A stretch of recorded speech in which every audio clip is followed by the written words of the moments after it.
Hello, I'm Andrea Gonzalez, and I welcome you to the 360 discussion series presented by Trellis Strategies. This series focuses on the barriers that individuals face which cause them to pause their education journey. Today, we're kicking off this series with our topic on data. Who pauses their education and why? I'm honored to introduce the host of our discussion, our President and CEO, Dr. Debra Chromy. Debra, I'll hand it over to you to introduce our guests today, Allyson Cornett and Dr. Shasta Buchanan. Thank you, Andrea, and thank you for pulling this all together and lining up a great couple of panelists for us. So good morning. As Andrea mentioned, I'm Debra Chromy. I am President and CEO at Trellis Company based in Round Rock, Texas. I'm pleased to see so many of you have been able to join us for today's discussion. Prior to today, we had held these events in person, but today we're trying something new, a virtual event to allow more individuals from across the state to participate as well as across the country, potentially.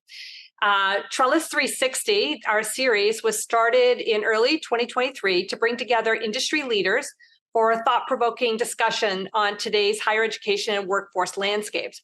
Our first series focused on the value of post-secondary education and was so well received that we started our second series, and this is the first in that second series, on the barriers to completion. Our goal with these sessions is that participants gain invaluable insights, share their thoughts as part of the discussion, and network with like-minded professionals. That might be a little bit harder given that we're not in person today, but that doesn't mean the chat can't be very active. So as Andrea mentioned, following introductions, Allyson will share the Trellis research findings, and then I'll engage in a conversation with Dr. Buchanan, and Allyson might want to pop in there as well with her thoughts. And then as Andrea mentioned, we've left some time at the end for your questions. So I'm excited to start this first session on our series entitled Barriers to Completion with a focus on data and its implications and usages. So today's panelists include Allyson Cornett, Senior Research Analyst at Trellis, who will share findings from our recent research on this topic, and Dr. Shasta Buchanan, Austin Community College's Vice Chancellor of Student Affairs, who works collaboratively across the college to ensure student success in and beyond the classroom. And Dr. Buchanan has had quite a history. She looks so young, but she's had a lot of experience that I think she's going to bring to this conversation as well. So I'm really excited. And with that, Allyson, I'm going to turn it over to you to start us off and share some data. Thanks again for joining us this morning. Today, I'll be sharing some key data points and findings related to students who have paused their higher education journey. And before we jump into these insights, let me just share some background on our research team here at Trellis Strategies. So a little bit about us. We are a strategic research and consulting firm with nearly 40 years of experience in this space. Trellis Strategies specializes in qualitative and quantitative research services, and we are dedicated to advancing post-secondary education and strengthening the workforce by delivering key insights into the student experience through evaluation, analytics, data collection, and custom research initiatives. And before diving into our findings related to students who have stopped out of college or have some college, no degree, I think it's really important to contextualize this data within some broader enrollment trends. So for the past 80 years, college enrollments have steadily increased, driving continuous growth in colleges and universities. But now college enrollments are projected to remain relatively stagnant through 2030. And this potential shift raises questions about the future of higher education and the factors influencing students' decisions within this evolving landscape. So in this slide, we highlight some census data on the immediate college enrollment rate from 2010 to 2020. And the immediate college enrollment rate refers to the annual percentage of successful high school graduates who are enrolled in 2 or 4-year institutions in the October immediately following high school completion. So in this graph, you can see the combined 2- and 4-year rate, this blue line, has declined in recent years from 68% in 2010 to 63% in 2020. And while the immediate college enrollment rate for 4-year institutions which is shown here in gray, has not changed much over the years. The rate for two-year institutions decreased from 27% in 2010 to 20% in 2020. And we do see even lower numbers here in Texas, although these only include Texas high school graduates who enrolled in a Texas public or private nonprofit college or university. So these numbers can't be compared one-to-one.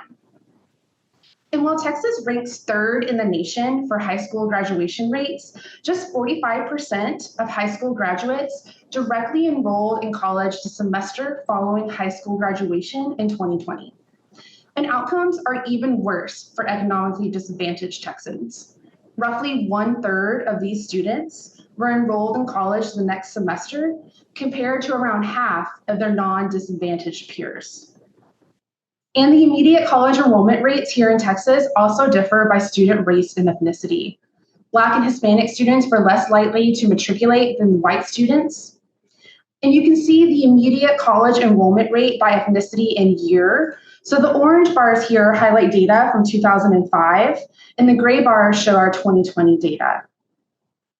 And while the percentage of white students who enroll immediately after high school still exceeds the percentage of Hispanic and Black students, this gap had been steadily closing before the onset of the COVID-19 pandemic.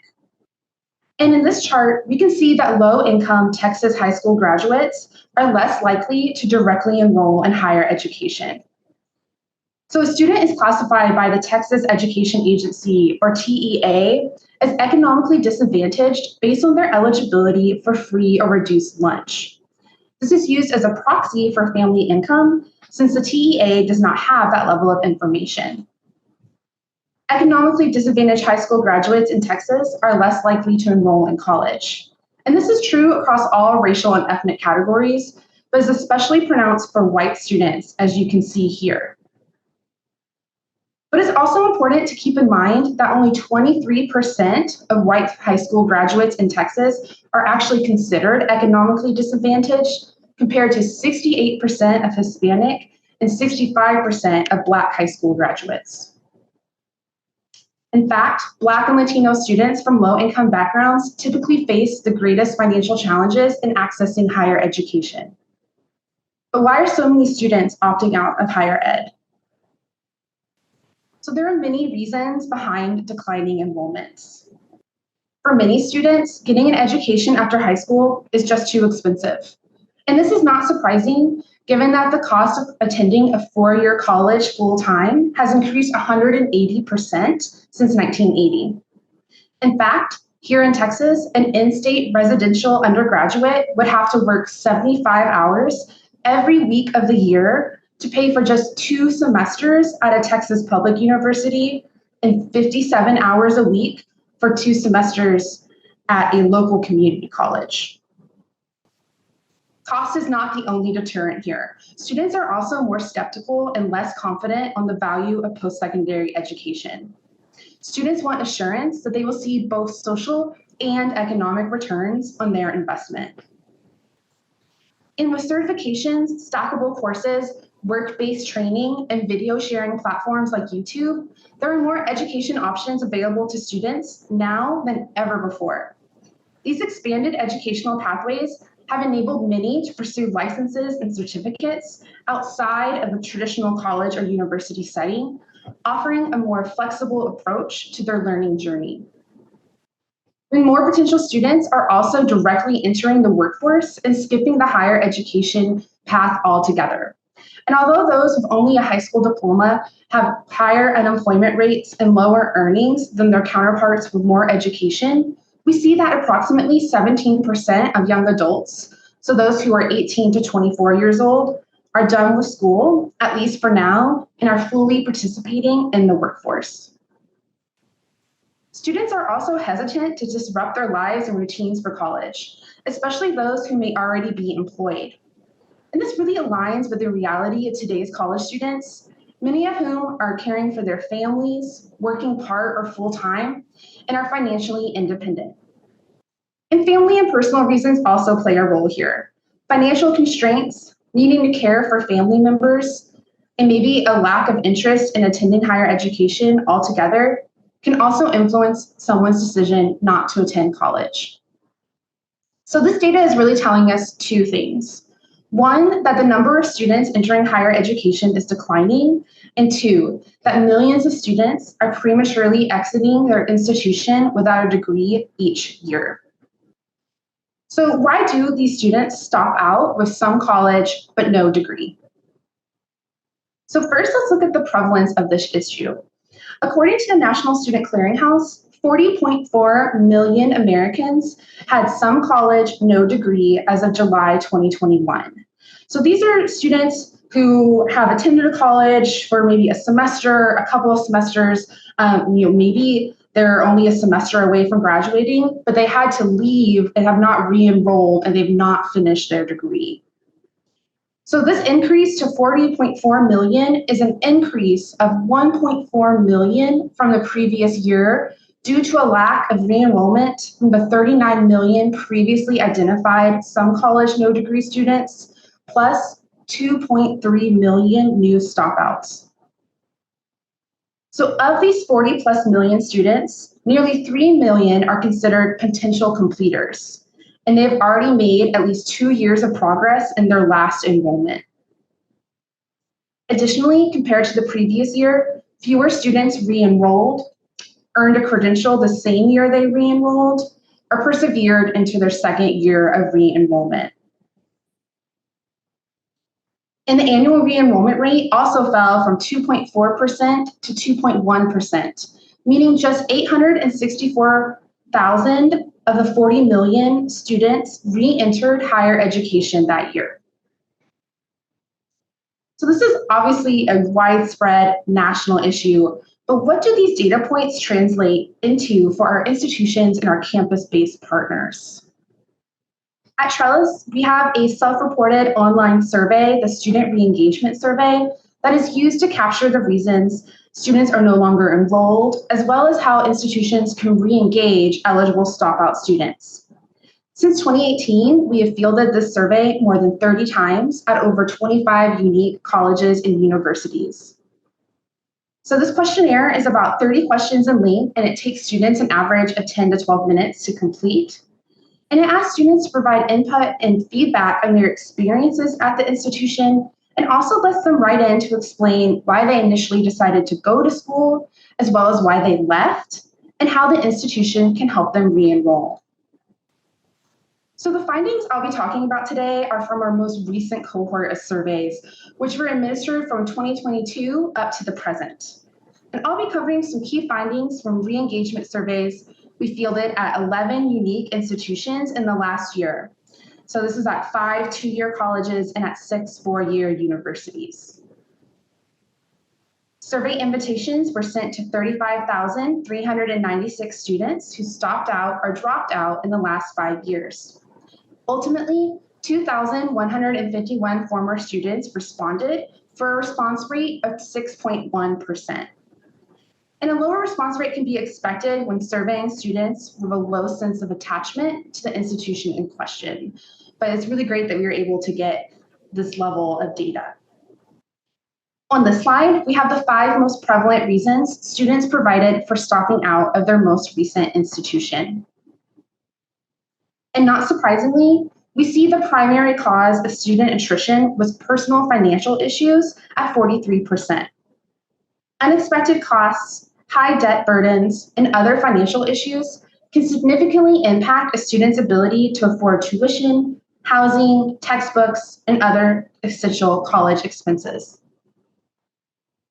The second most commonly identified reason was financial aid issues at 34%.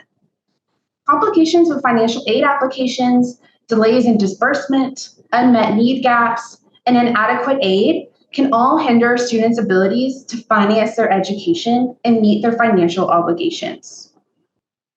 And family and personal circumstances also played a significant role here, with just under a third of some college no degree students reporting that this had influenced their decision not to return to their school.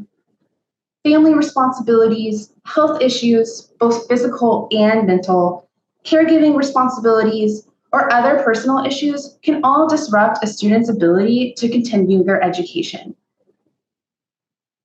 Employment-related reasons are also a prevalent factor here, with 25% identifying their job or needing to work as a reason for not returning to college. Some students experience conflicts with their work schedules or need to work to make ends meet, while others find a job that pays around what they'd make or believe that they would make with their degree, and they stop their educational journey altogether. And lastly, academic issues contributed to 24% of students leaving their college prematurely. This can be tied to low course grades, inadequate academic preparation for college, and other challenges that can lead to disengagement, frustration, and a decline in motivation. So one really great thing about these studies is that the survey allows students to follow up and indicate which specific issues, concerns, or realities impacted their decision to leave their institution without their degree. And here we see many stopout students reporting significant cash flow problems. So while nearly 2/3 said a lack of funds had affected their decision to prematurely leave their institution, 41% could not afford their monthly bills, and 1/3 had challenging levels of debt. Affordability concerns were also common among these respondents.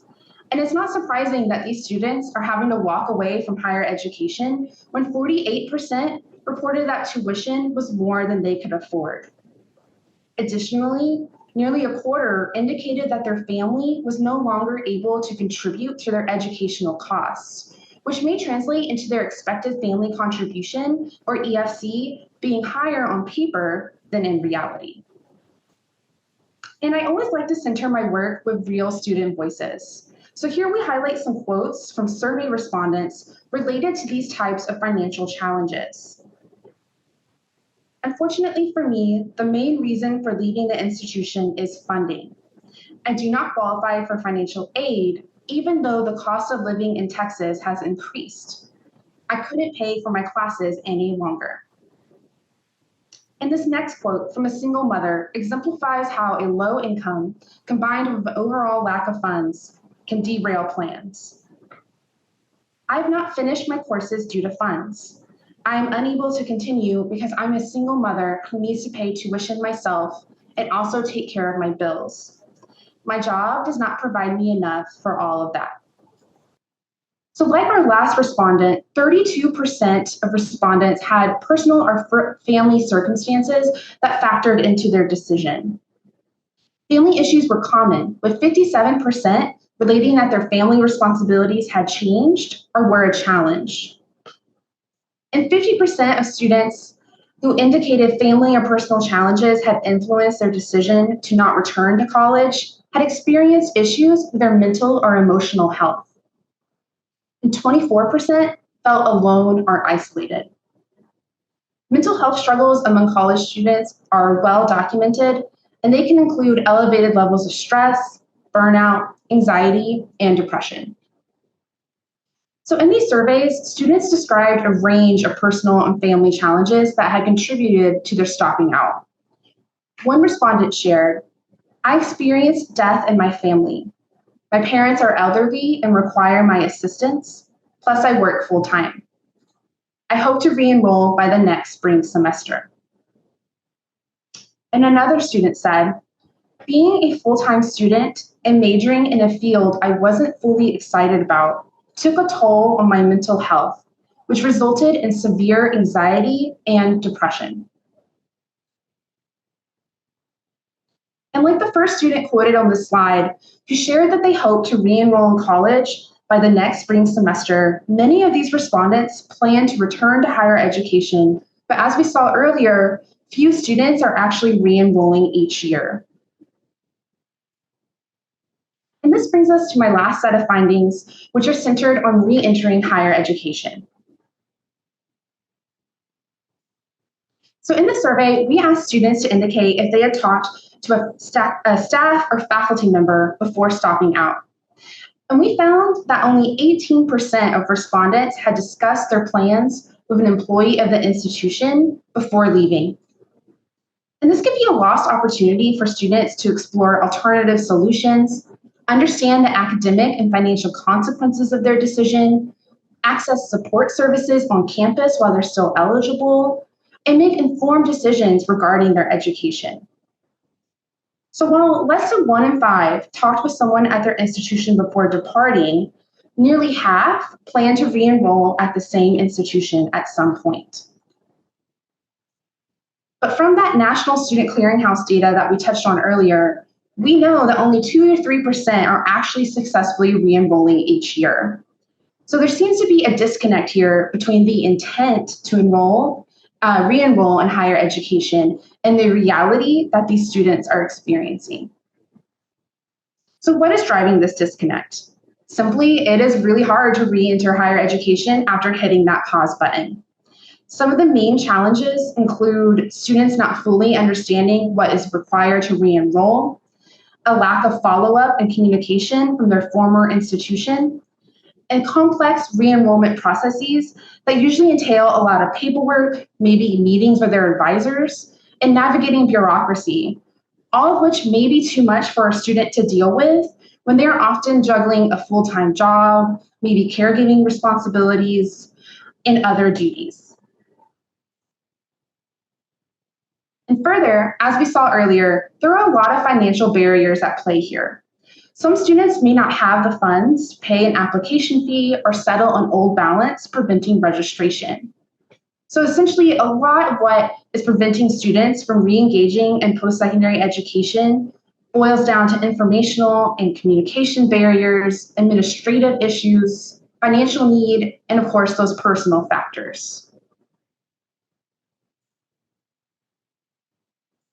So in the survey, students are also given the opportunity to write in and share how their last institution can help them re-enroll. Here we have a student addressing some of these informational barriers that we saw on the last slide, and they wrote, "Give me advice on how to complete my degree. Help me enroll back again and provide me with the resources needed to complete my major." And this next respondent asked for improved process and better customer service. Resolve my account issues. Provide more responsive support in the registrar's office. Simplify the reapplication and financial assistance process. And here's my last slide. I have 2 more quotes to highlight the stories of these students. "It would be nice to have a better system to speak to someone, especially my advisor. Reach out to me more through email." And lastly, this student, who is just a few classes from graduation, shared, "I need only 1 or 2 classes to graduate. Due to finances and SAT probation, I have to pay tuition out of pocket. I have a 10-year-old child. Please assist me with paying for these 2 classes so I can graduate." And that is my last slide for today, so I will hand it back to our CEO, Dr. Debra Chromy. Thank you, Allyson. That was incredible. I do have one question for you because you didn't touch on it, but I think everyone's thinking about it, which is the timing of this data, 2019, 2020, et cetera, is during the pandemic. And I know that's a really hard thing to measure, but I didn't know if you had any thoughts or any data that would separate out how much of all this is driven, especially the decrease in high school students enrolling, by the pandemic, as well as the mental health issues. And I'm sure Dr. Buchanan knows we've always had mental health issues on campus, but they seem very heightened by the pandemic. So if you could speak a little bit to that, Allyson, I'd appreciate it. Yeah, I definitely think that the pandemic played a role there. But I do think that those key issues, the cost of college, the skepticism, and the return on investment, those issues are still pervasive. And I know that I read recently, and I'm not sure which organization put this out, but up to 50% of eligible students are saying that the cost of college is not worth the investment. So I think those issues are still at play, and definitely really looking forward to getting into that 2021 data. I think that's up next for us. But I think those issues are still sticking around today, even though we've kind of moved through the pandemic at this point. Great. Thanks, Allyson. So I'm going to turn it over to Dr. Buchanan now and just ask questions around I think that the data that Allyson shared really gives context to the barriers. Data is only half of the, of the story, as you well know. And I think some of the quotes that Allyson shared really put some additional light on what the issues are. Can you talk about, and not just, specific to your experience at ACC, because that's most recent, but all of your experience around knowing this information, what can be done, or what are institutions, and what have you done at ACC or seen happen to really try and address the gaps that are clear here when we know there are resources that are available to help these students? Good morning, everyone. I think the first thing is what people are going to say, that's not good advice, Shasta, but I have to level set with us all just as educators. It's important for us to center ourselves around what students need and want to be successful. So everything that Allyson spoke to is very important. It's what we see in our data from our surveys that we've done during the pandemic, living through the pandemic, I should say. And I think it's important that we start to prioritize, because you can't do everything at once. I think as educators, we feel overwhelmed. And sometimes in that overwhelming feeling, we're just like, what problem do we solve first? And it feels insensitive to prioritize, but it's important because of how do we distribute our resources. So for example, one of the things we started to do in higher ed, I don't know how many of you are familiar with design thinking, which kind of started in that technical world and how we prioritize what's very important for all of us. We started to look at what our students were telling us. So for instance, when Allyson mentioned, our students are telling us they have more month than they have money, how many meals they've skipped, the fact that they need childcare. So our students told us, and even our Student Government Association, they typically have an opportunity to meet with our Chancellor and some of our cabinet members. It was a meeting that was supposed to be an hour. It went over 2 hours, and it was highly emotional. When your students tell you, we're just your leaders trying to tell you we don't have nothing else left to give, because they feel like they're out there doing on its own. So I'll say this as some examples just to share, because I know we have other questions that we want to jump into. So one of the things related to food that we did was that we always have partnerships, because it's not just on us to do. We work with Central Texas Food Bank in terms of food distribution. That was before pandemic, increased even more so during the pandemic. And I must level set for everyone. Our service area for Austin Community College District is the size of the state of Connecticut. So we have 11 campuses and we're about to grow to 13. So being able to figure out how to distribute and support and have a consistency of experience is difficult, but we work towards it. That's why I mentioned prioritization. So our students said there's not one place or an actual space on the campuses where we can go to get food. So we opened and designed a student care center. In the very front of the student care center, it has a grab and go food for free. In the back, they can shop and get fresh vegetables, greens, whole chickens, and those types of things and snacks. We're even partnering with an external organization. If you're familiar in K-12 with the backpacks that go home on Fridays for kids that they know won't be able to eat over the weekend, they even provide that for adults with some of the partners, where if they're a family of 3 or 4, they can do that. But in this student care center, we're able to now provide that opportunity, even having volunteer legal services. I saw in the comments someone mentioned community colleges in 4 years are different. They are. So when we think about our adult students, they got adult lives. They are adult in 101 all the time. So having volunteer legal services and having other partners that can have touchdown space in that care center to be able to better support them, and even working with an organization called Baby Safe and reproductive health. All those things are very important to us, but we had to prioritize those. And now we're looking at how do we scale that across our district. I hope that gives a good example. I know you have other questions and there's so many examples I can give, but I'll try to stretch them throughout the questions. Appreciate that. I had the same thought as Allyson was speaking. I was like, oh my gosh, we could spend so much time on this data. But I did want to circle back to the beginning of Allyson's presentation and your work when you were AVP of College and High School Relations at ACC. I know that you were very successful in increasing dual credit enrollment and expanding partnerships with local school districts and businesses.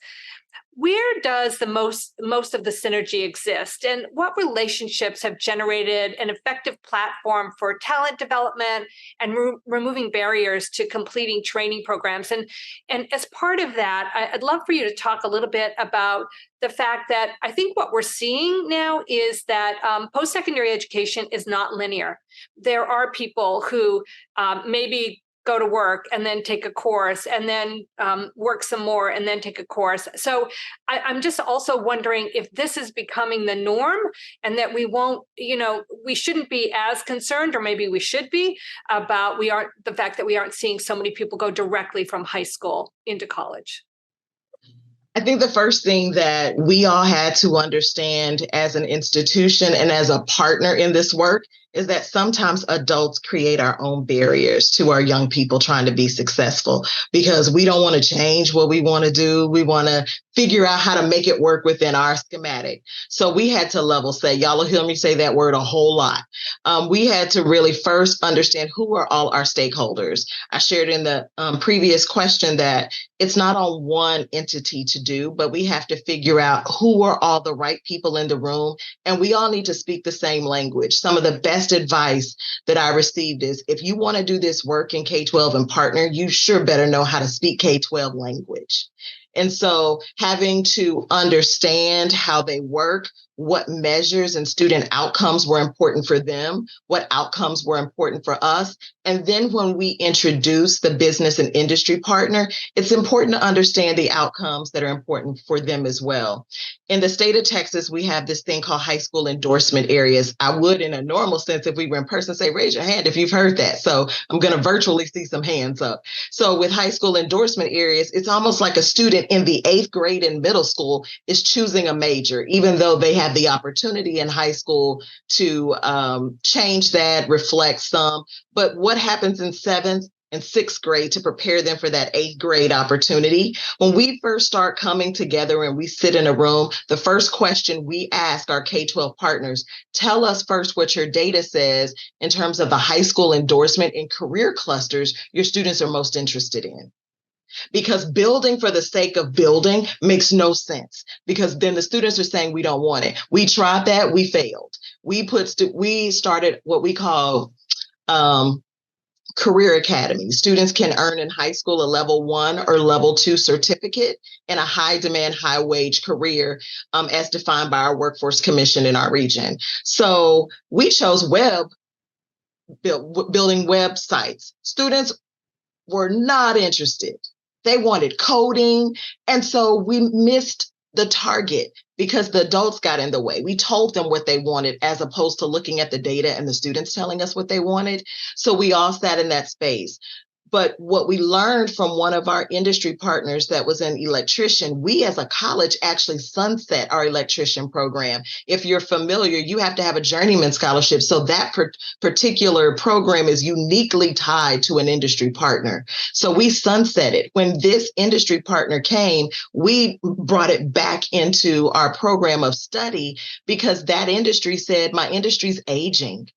So he wanted to start his pipeline as early as high school. Those students were earning a level 1 certification in electrician. They were doing an internship the summer after their junior year in high school. He hired them when they completed the program and high school, and then paid for them to finish their journeyman certification. So really thinking about what partnerships make sense. Also, healthcare was important to students. It's expensive, but we have to figure out how to be flexible in our programming because our students, our young people will rise to the occasion. So regardless of what any adult in a room will say, our young people get in there, they rise, they do well, and they will quit their other jobs, as our young people told us. They quit their jobs at Sonic and Dairy Queen when they were in our phlebotomy, farm tech, and EMT programs because they said, I see where I can go with this, and I'd rather put the effort in this. So it's just really level setting and getting everyone together in a space, but understanding from the point of data, where do you start? And then you continue to scale from there. You hit on a really important part. I think when most of us think about dual credit, we think about something that's going to lead to college or the equivalent of college. But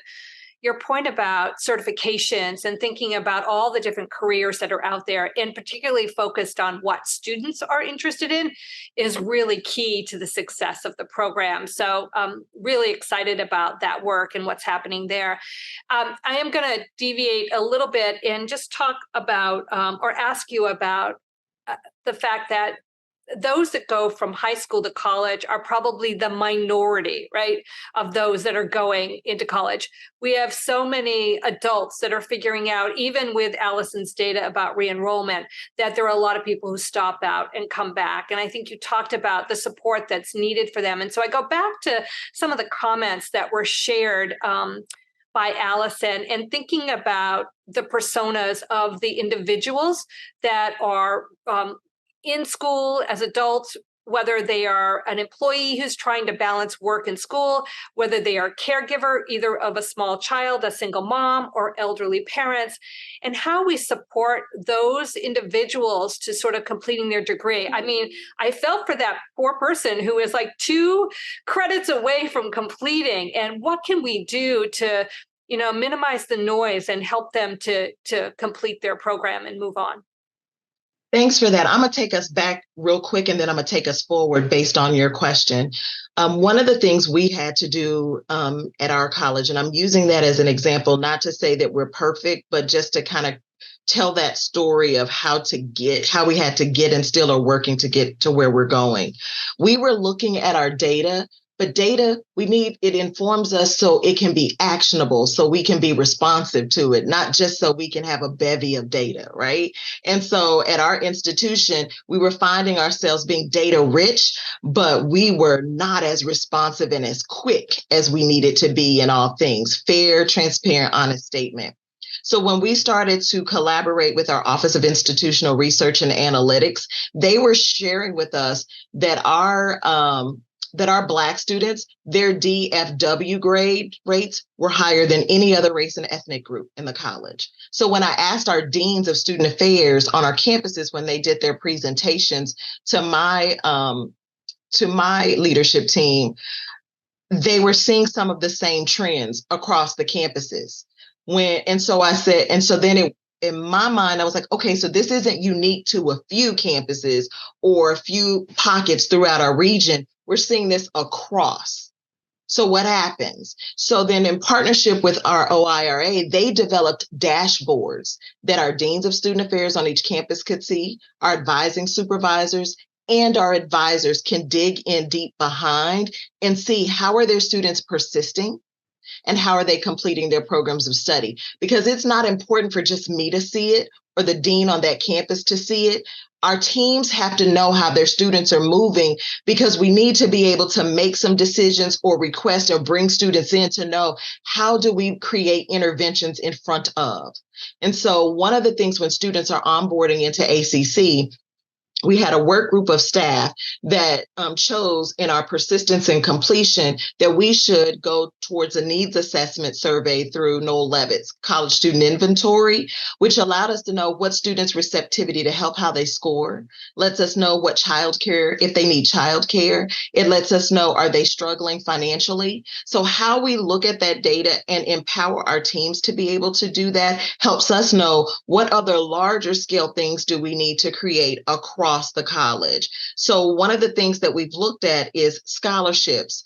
And so we offer childcare scholarships for students. It's the same as vouchers. So we provide a scholarship for every single child that student parent has, so they can be able, whether it's drop-in care, full-time care, whatever it is for those vendors. That's our first start for us then to roll out later, what does childcare on campus look like and where would that be? So in order to be responsive and think about the student and the learner, it's the student that says, I have a childcare need and I'm not doing well. Our students in our Austin Dare program that really supports our Hispanic students and all students. We have a BRASS program that supports our African American students and all students. What they shared also in that space was that we need to understand our finances better.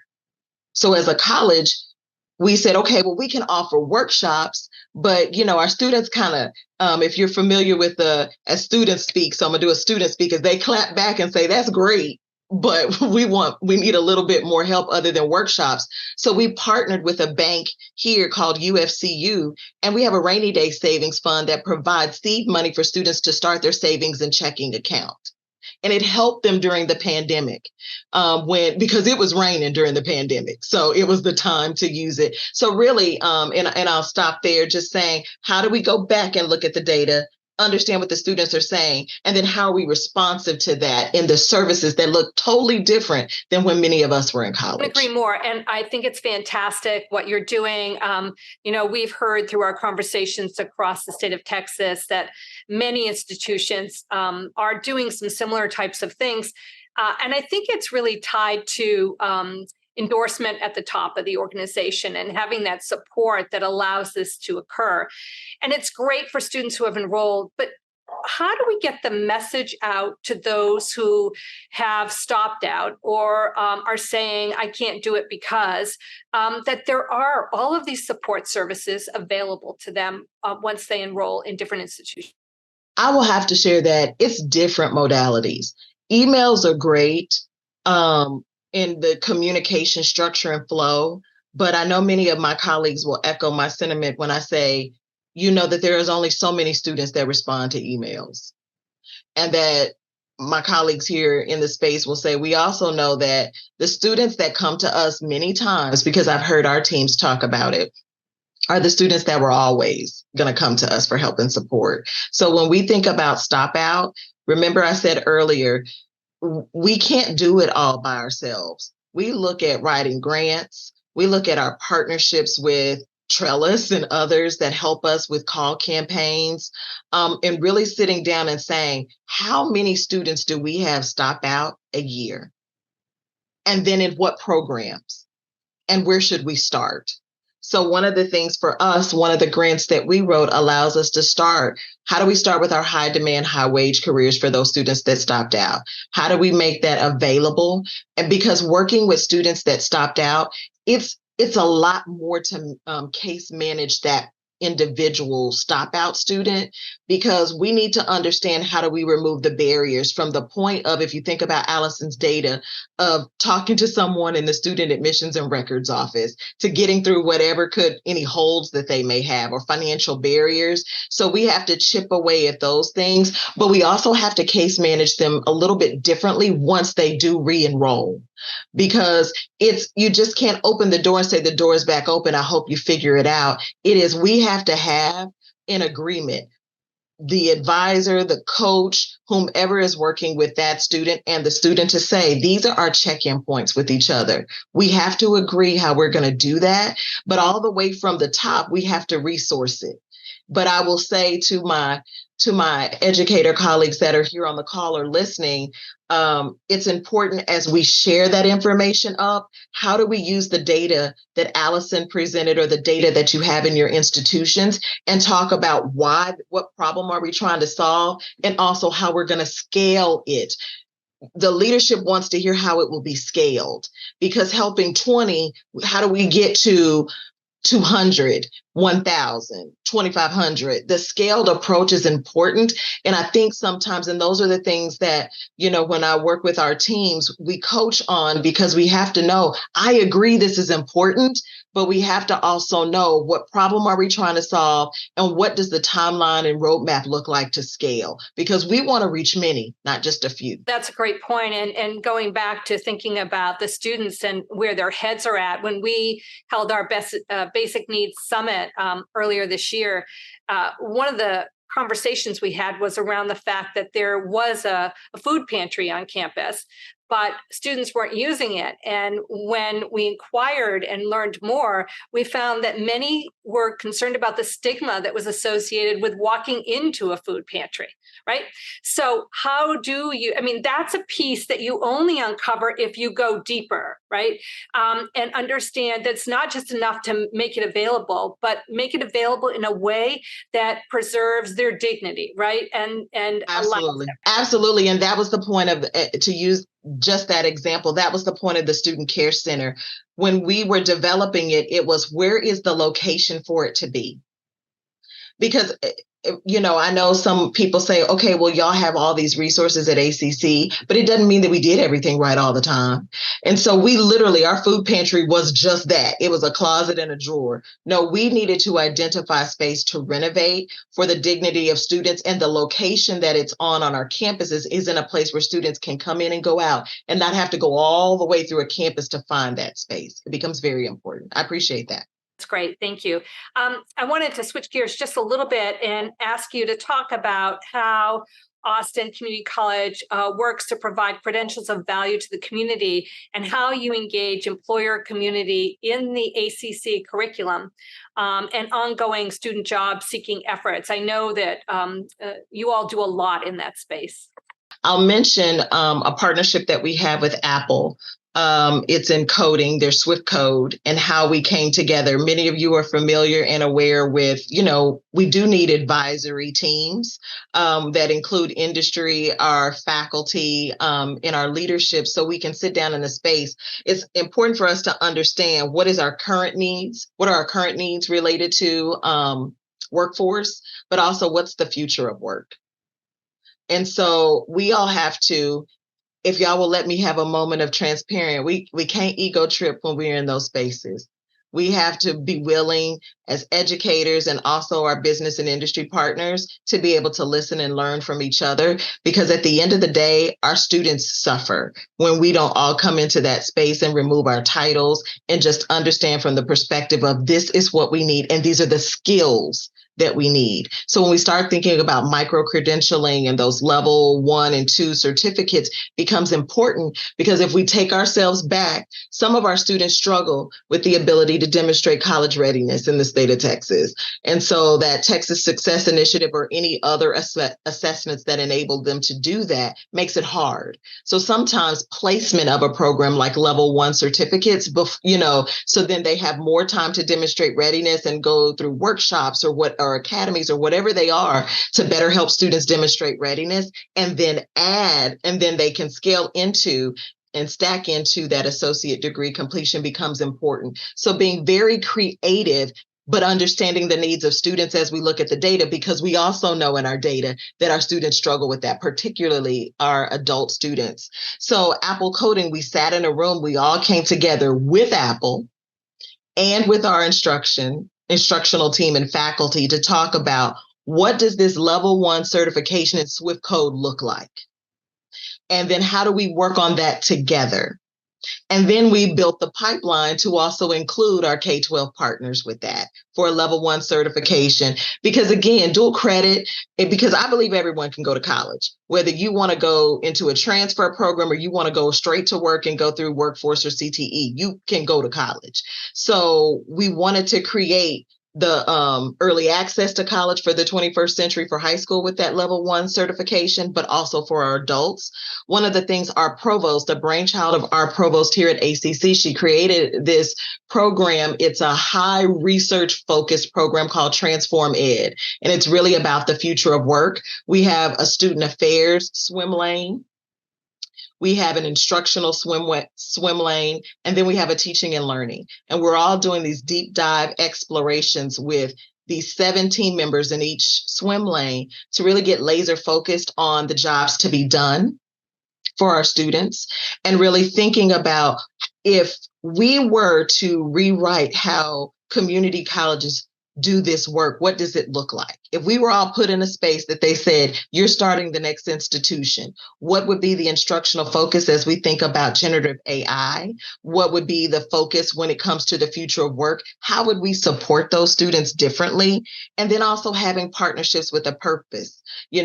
We have with UT Austin, we have a partnership in co-enrollment. They have students that are majoring in biology, but those students don't want to teach anybody and they don't want to go to medical school.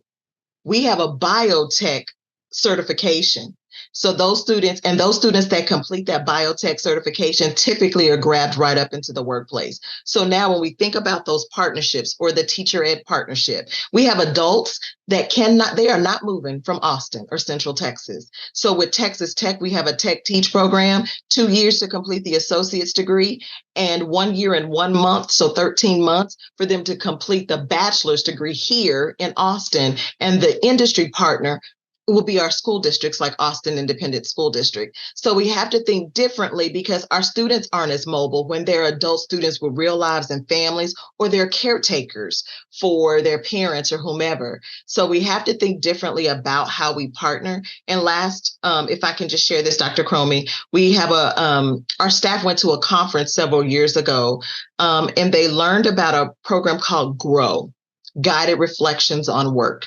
We've been talking about internal internships, so internal to the college. If we have a student interested in communications, we run communications at the college. Why wouldn't we have an internship in it? We have accounting. Why wouldn't we have internships in it?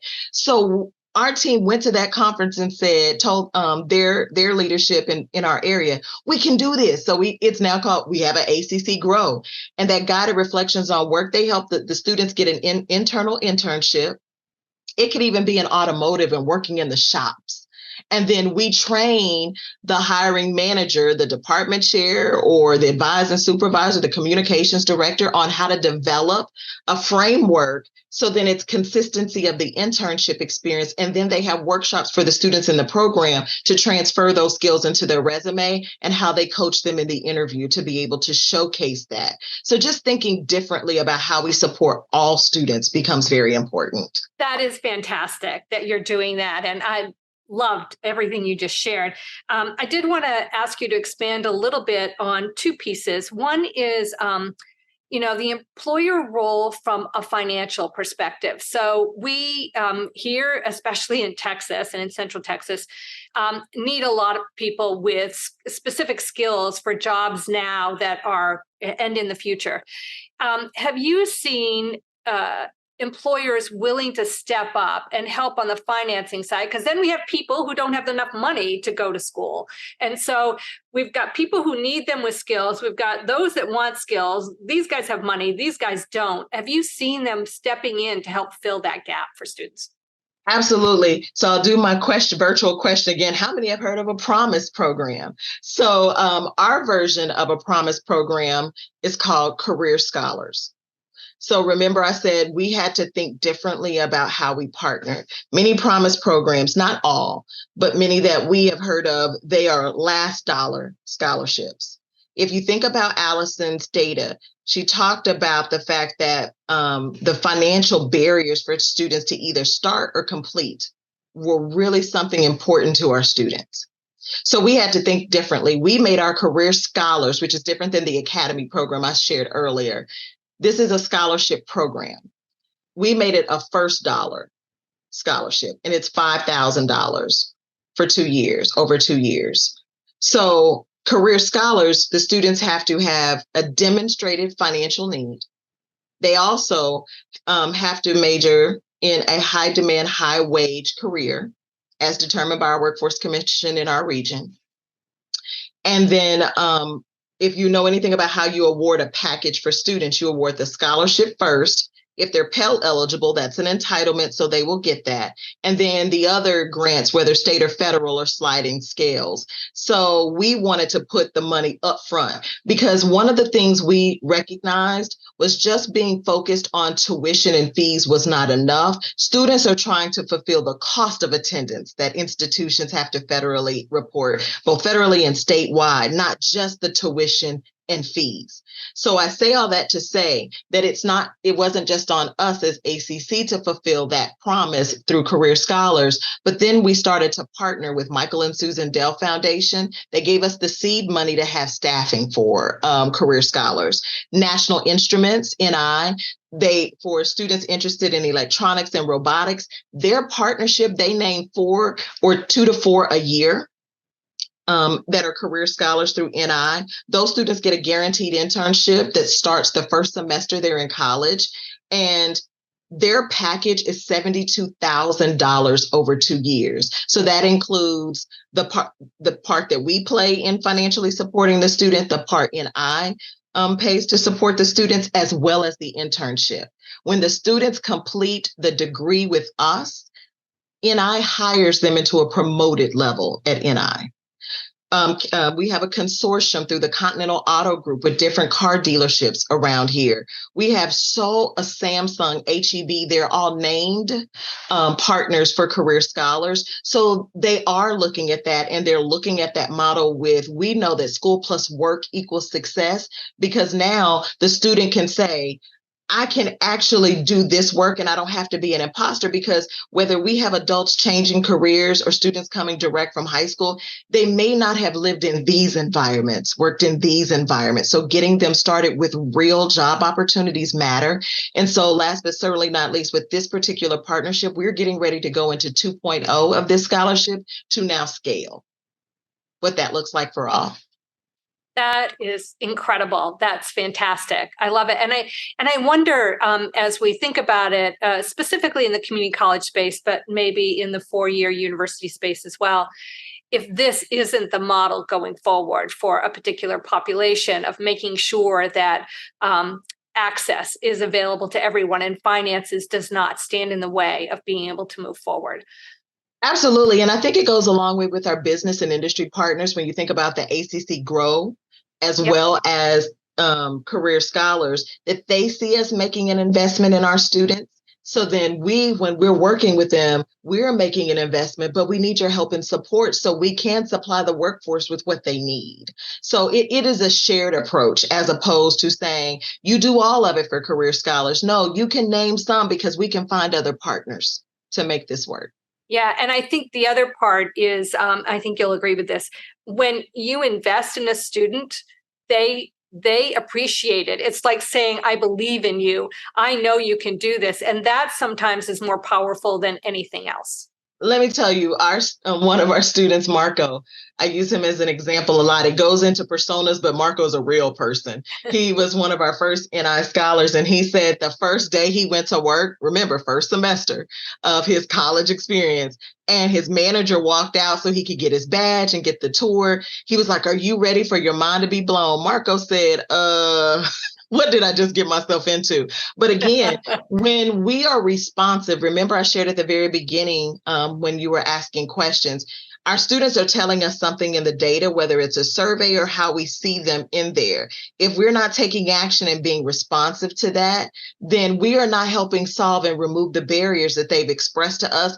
And we don't want our students to lose faith in our ability to be responsive. So yes, we have to be cautious in our responsiveness, but we have to figure out how to balance swiftness and cautiousness at the same time so they can see us moving. So they will rise to the occasion each and every time. And we see it in their outcomes when we're responsive. Absolutely. And I think that's one of the most powerful pieces of this. The second question I wanted to ask related to all this was sort of the enrollment funnel and how many people we lose out of that process, and whether or not the process is too rigorous for those that really are first gen, have no one to advise them, questions come up, they don't know how to address them. And how do we simplify, streamline, or provide coaching or assistance to make sure we're not losing people out because they just go, "That's too hard. I'm out."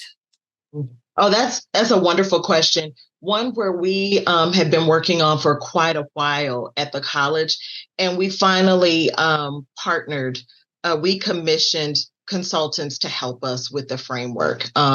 Again, how we prioritize our resources become very important, but that funnel one, Dr. Chromy, is a big deal question, because sometimes we create our own barriers in our business processes. And it's not that we have to. So for instance, with TSI, we were making that a part of the admissions process. The law says that it's a course placement. It's not required for admissions. It's required for course placement. So we had to learn from our colleagues across the state how everyone does it a little bit different, but we were learning from their data and their outcome, how it was helping in their funnel. I would also just share, like Allyson mentioned, please use your data, because sometimes what you think are the problems are not the problems with your backlog in your funnel. And so we had to go back. We were figuring out that it was the hold students had. At first it was TSI and we resolved that. Then it was the holds students had. Then it became, okay, students are submitting the application, because people were saying, oh, fix the application. People don't know how to submit. No, students were submitting the application in less than a day. It was all the other steps in between that we learned, and we had to re-engineer those processes. And that was the part of commissioning our consultants. We utilized Swim Digital. What they did, because they look at this design thinking framework and project management, we also implemented change management, because when you re-engineer, you have to train your staff on what to do and how to communicate it, how to have different communication campaigns. We were finding out, okay, does a communication not go out to people so they're aware? How do they know? So we had to really sit down and think about what's important to students. And we had to add orientation. I know some of my university friends, I've been in the 4-year institutions here in the state of Texas, and in 2 years, I know orientation comes commonplace, but on the community college side, not always. And then we're bringing in first year experience. We're writing a grant for that, because that's important for our adults. And then we're looking at the modality of how do we utilize being a Hispanic serving institution that has to have a purpose. What does servingness mean? And so looking at that platform to figure out, students are asking for ways to engage with their peers, but also engage with each other in the classroom to do peer-to-peer support. So really thinking about the continuum of what first year experience looks like through an app and in person and orientation, and removing the barriers along the funnel. I hope that answered that, but we had to go to the data to say, well, what does the data truly tell us of where the backlogs are in the process? I've got one final question for you, Dr. Buchanan, and then we'll open it up for those in the audience to ask questions as well. So, thinking about our conversation today and the data that was shared, how can we go about changing the mainstream narrative and consumer feelings about post-secondary education? That it's not a burden, it's a benefit, and that there are these programs out there. How do we change? I think one of the data points that Allyson shared was that a large percentage don't think the ROI is there anymore. So how do we get the message out that, at many institutions are doing things like ACC to actually make it affordable, to move people into career paths, real career paths. And at Trellis, we believe if you raise up an individual, you raise up a family. And if you raise up a family, you raise up a community. So how do we go about getting that word out? The surveys from students and also what we're hearing in the research matter. And we have to start thinking about our language and words that resonate. I say all that to say, getting focused on the skills that students receive when they come to us, and how that then aligns with the skills that they will be using in current state and future state of work becomes very important. On the community college side, I know that there's a stereotype, and my provost and I talk about that all the time about going to the community college. Well, that stereotype has existed since the beginning of the ages, right? So how do we get laser focused on the skills? Our students are our best resource. Our students are our gold mine to be able to share what are they doing now and what do they want to achieve. And then we start talking about, I have a colleague that works in student affairs, and she said, Shasta, Anna said, let's start using the word benefits. Particularly our adults understand the word benefits because they've been adulting for a long time. What are the benefits of being a student at this institution? You have childcare scholarships. People would never think to ask about that. When we were all in college, that wasn't something an institution said that they were about to help us support. So why would a student now think and know to even ask about that? So how do we use the right words to talk and be honest and open and transparent in different modalities, because it's not one smoking gun, and just keep getting better at it, to share what are the benefits of being here, being able to talk about the benefit of being a student here.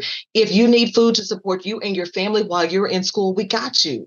Like just talking real talk, but get it out there in a way that they can understand. Help students connect with each other so they can talk. Remember, I shared we are looking at an app that also helps students peer-to-peer tutor each other in the classroom. And the app that we're looking at, they are actually providing points, which could be Amazon cards so the students can grocery shop.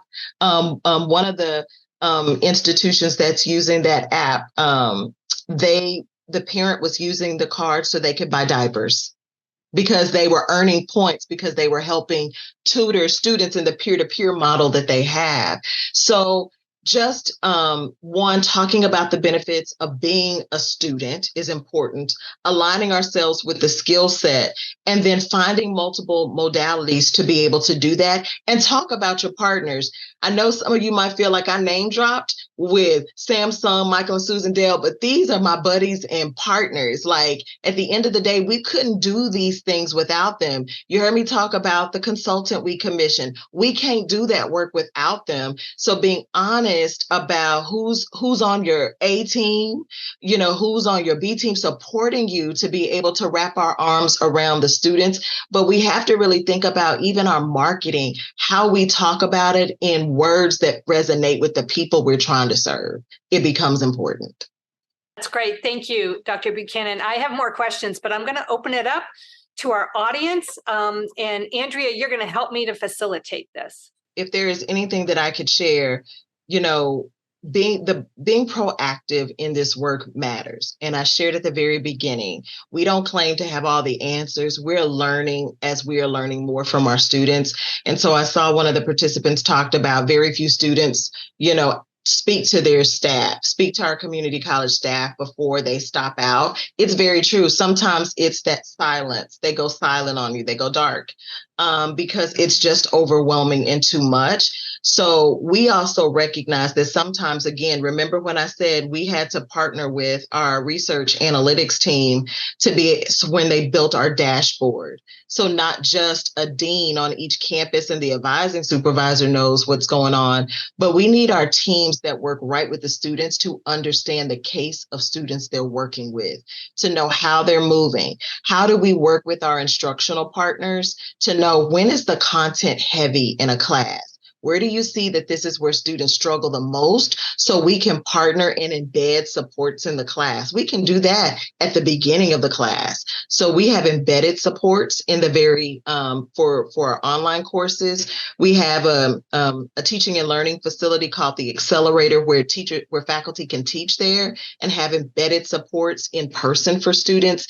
Because again, students not always going to come to you and say, I'm struggling. Tutoring also has its own stereotype, right? People like, you only go to tutoring if you're failing. But when we embed those supports and know that it's here, and how we are starting to move certain classrooms close to our teaching and learning spaces. So it's right there when they walk in and walk out of a class. So all of that is a part of really trying to have a mindset of how do we think differently about how we support students. But embedded supports are amazing. But for those students that still choose to go silent and stop out, how we connect with them after and how we manage them differently. They may go to a different group, a different team that we have because it takes a whole lot more work because their needs may be childcare, and we want to support all of our students that are on childcare scholarships, but we support them differently as we advise them in their program of study.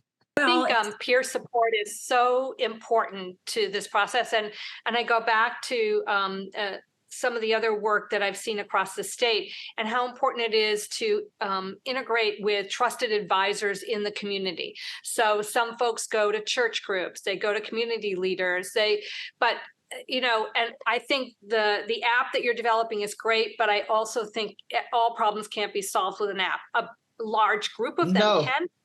But I believe this is a boots on the ground approach where you have to reach out to those that are trusted by people in the community that are going to give them, they know they're going to get the straight message from them.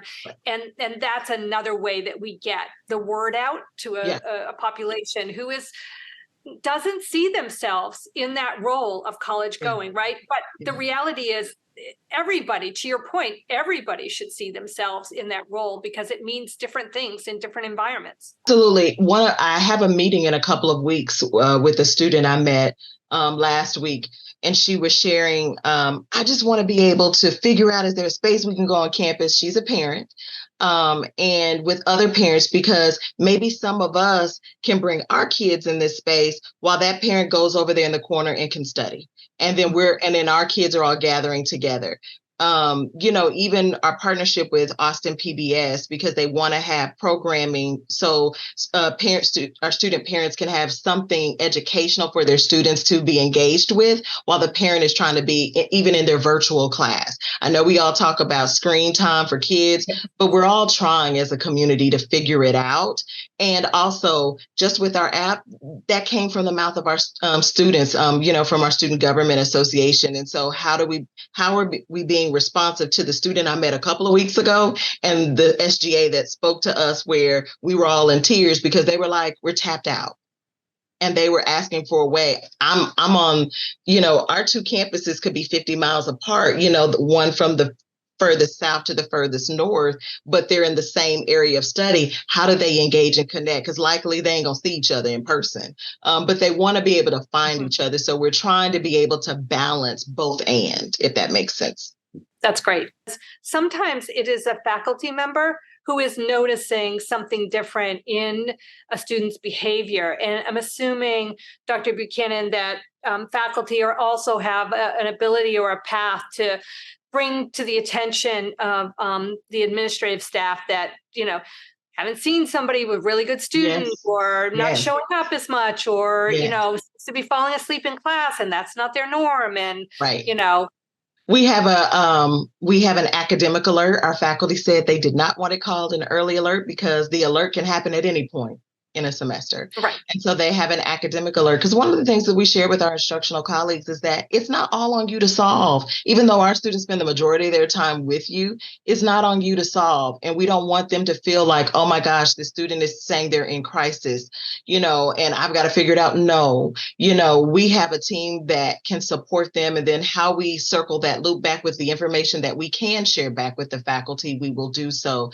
But then it gives our team the ability to reach out on that behalf and figure out what's going on with the student. We're all partners in this, but we have to find ways to streamline that together. And it's not just as easy as this person over here can talk. We're trying to figure out, how do we develop the back end system so we can all see those notes. We have most of our advising or academic guidance team can see that, but then how do we have something where everyone can see those notes related to different things, to know this student has been outreach to? Might not tell them all the details because it's a need to know, but they've been outreach to. So just continuing to evolve, like I said, helps us work best together.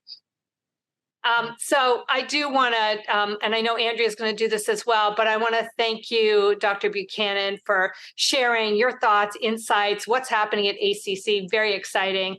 And also to thank Allyson Cornett for giving us the basis for this conversation with the incredible research work that's done at Trellis, and sharing your thoughts and insights into that data. Really helpful. I thought this was a great first step in our new series around what are the barriers to completing college. So thank you both. I'll turn it back over to Andrea. Again, thank you for organizing, Andrea. Debra, it's a pleasure. And we appreciate you hosting this conversation today and giving life to all of this information. Allyson, thanks again for sharing your enlightening research. And Dr. Buchanan, your many examples of creative solutions to connect with this population and support them are so appreciated.